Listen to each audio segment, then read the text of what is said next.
Hey, yo, what up, what up, what up? Welcome back. There's not a podcast. It's just my thoughts with Rob Markman. Shout out to everybody who watches the channel, who likes, who comments. Shout out to everybody who subscribes. Shout out to all our members on the community tier, and shout out to monthly music members too. Please consider subscribing, and if you want to join a community tier or monthly music tier, please consider that as well. On our monthly music tier, we do weekly live streams every Sunday night with all of the music members on camera, and we talk and debate hip hop. We have a Discord where we talk with each other all week, and things like that, man. If I'm in your city, man, I hang out with some of the guys. When I hit their city, man, we really get to know each other, man. It's a cool little crew, man. So shout out to the monthly music club, shout out to the community tier, and just shout out everybody, man. I appreciate all the love. So we got a new number one album in the country this week. Drake and PartyNextDoor, Some Sexy Songs for You, landed at number one on the Billboard 200 album charts.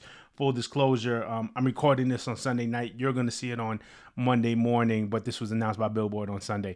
So according to Hits Daily Double, the album moved about 248,000 units, a little more, almost 249,000 equivalents. Let's just round it up. We're going to call it 249,000. As you can see here, 27,800,000 were albums, were actually purchased units, be it the purchased digital unit, or I think they were offering different types of CDs, and they may have been offering cassettes as well. I don't think there was vinyl, but I could be wrong. But 27,000, almost 28,000 purchases, and then the rest is streaming equivalent albums. So all in all, 248,771. We'll round that up to 249. At number two, Sabrina Carpenter's Short and Sweet, because she released the deluxe last week. Sabrina Carpenter's been killing it.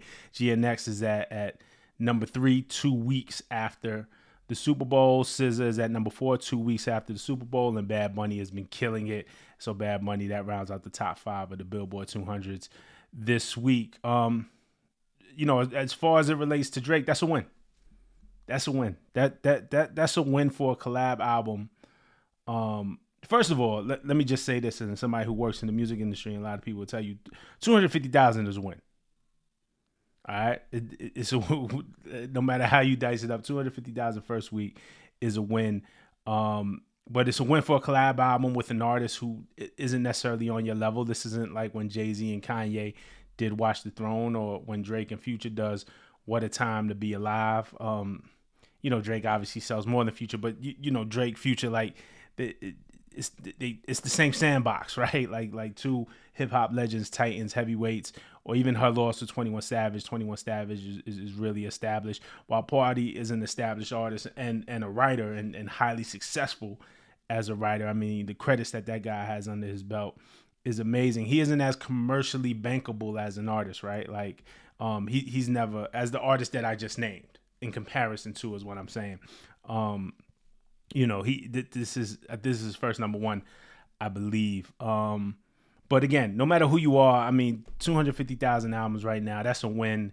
It isn't maybe the type of number that Drake is used to getting, but it's also like feels kind of silly to downplay 250,000 in your first week. And so, like I said, I'm recording this a Sunday night. I'm going to be super busy Monday, so I just wanted to get ahead of it. On Monday is when Billboard announces the single charts. So maybe, we'll have to wait and see what songs the album places in the Hot 100 officially. Maybe Nokia, maybe Give Me a Hug. We'll see. By the time you watch this, those charts will already be available. I'll be on a flight somewhere. But, if there's anything of note in terms of conversation in that regard, and things that y'all want to talk about, y'all let me know in the comments, and maybe I'll turn something around from my hotel. According to Akademiks, Drake told him that there's another chapter coming. I'm going to read these tweets from the bottom tweet to the top tweet. This is according to DJ Akademiks, right? He said, he told me to tell y'all, wait for the next chapter. This was the warm-up. We're assuming that he was Drake, right? And then in quotation marks, next chapter loading. Some Sexy Songs for You was the first of 2 very important chapters in my life. Again, in quotation marks, M dash and the owl. Again, showing us that the quote is being attributed to Drake, or at least that's what is leading us to believe. And then the last tweet, my talk soon come, is the quote. And then the smiling devil emoji. So I'm assuming this next chapter. And look, man, I cite Akademiks here because we know that Drake speaks to him directly, and so he told me to tell y'all. So this is something that it seems like Drake and that had a conversation, and Drake said, "Yo, let the people know this." This is what I'm assuming based off of these tweets. So I'm assuming that next chapter that's being referenced here is a solo album. My only real commentary here, right, and because we'll just have to wait and see, right? When is that solo album coming? What will be on it? What will the expectations be?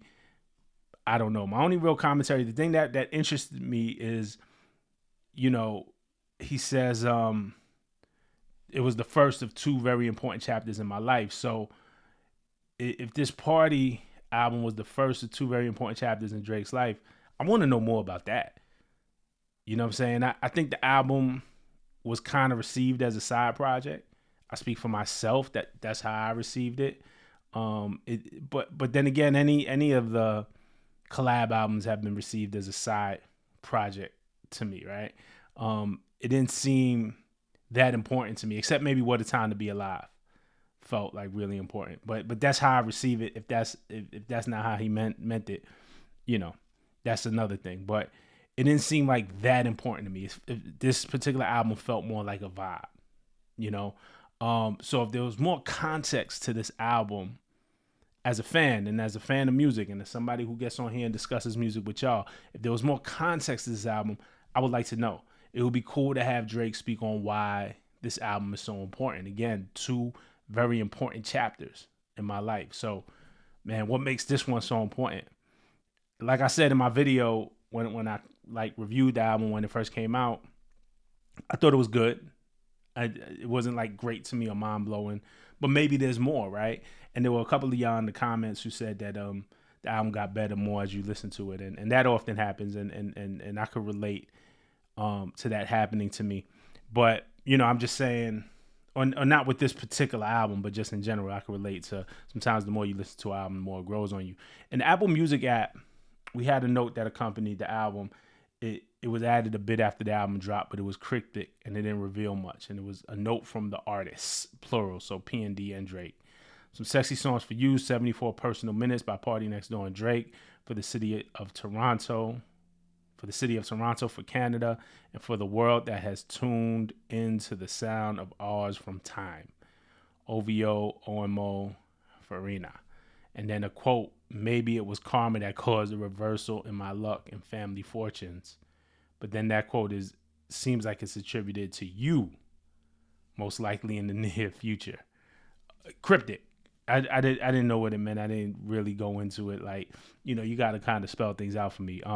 But the type of person I am, type of fan that I am, I like to know these things, the context, the how and the why, in addition to the music. And we don't get that as much anymore. One, because, I don't think rollouts from the biggest artists are as robust. The album just drops, and a lot of the biggest artists want the music to speak for itself. So you're not going to listen to it. I mean, we still haven't really heard from Kendrick in a substantial way about what this music and where he's at now. And so far, the music is speaking, and we don't really hear from Drake, though he does. I mean, he's done a number of live streams. He's on social media a lot, dropping memes, but no kind of deep dives into the music, and I miss that. I miss that. Whether I'm the one, most of the times too, we're used to that coming through interviews. So when I'm the one doing the interview, I love that. Of course, I love having those conversations with artists, but I also love consuming that type of stuff, the deep dive in the music. So, and we haven't really gotten that from him. So again, if this was a very important chapter, man, I would love to hear about it. One thing that I totally missed on the album when I did my first video, and it was that there was a narrative. I saw social media kind of breaking this down, and everybody got it a couple of days later. But it was this narrative that takes place from Pimmy's Dilemma to Brian Steele to Give Me a Hug, and then to Raining in Houston.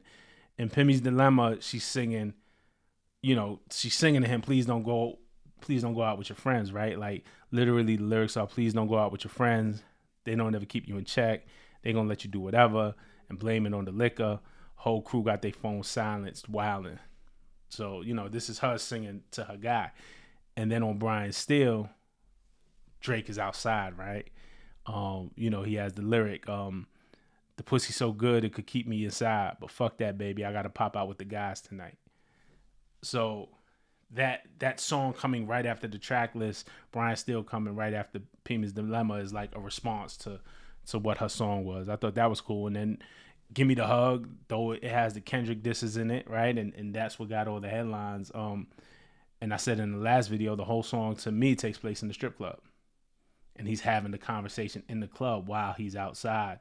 And then Raining in Houston is the strip club. Like, he starts out, Friday night, I'm out with the guys. You already called me 5 times. Drinks are flowing, catching my vibe. Blue bubbles are blowing up my line. You got friends too. No one told you to stay inside. Go live your life. Texting me, don't bother coming home, as if the crib ain't mine. Which I thought was a funny line when I heard it. Bother me. Texting me, don't bother coming home, like the crib ain't mine. That's hilarious. But it just seems like there's connectivity. That whole song run, Pima's Dilemma, Brian Steele, Give Me a Hug, Raining in Houston, is like a long conversation or a long kind of scene to a movie, which I'm not mad at that. I'm not mad at that level of creativity. It's something that I missed the first time. And then if there's more to the album, I'd like to know. So those are just my thoughts. It wasn't a whole lot here, but I figured I'd update on the sales. It gets to the slippery slope. And again, I'm not the numbers guy, but then it becomes, oh man, well, you did it for Kendrick. To me, it was important to do it. A week after the Super Bowl, Kendrick landed 3 albums in the top 10, including the number 1 album. It's an important conversation to have.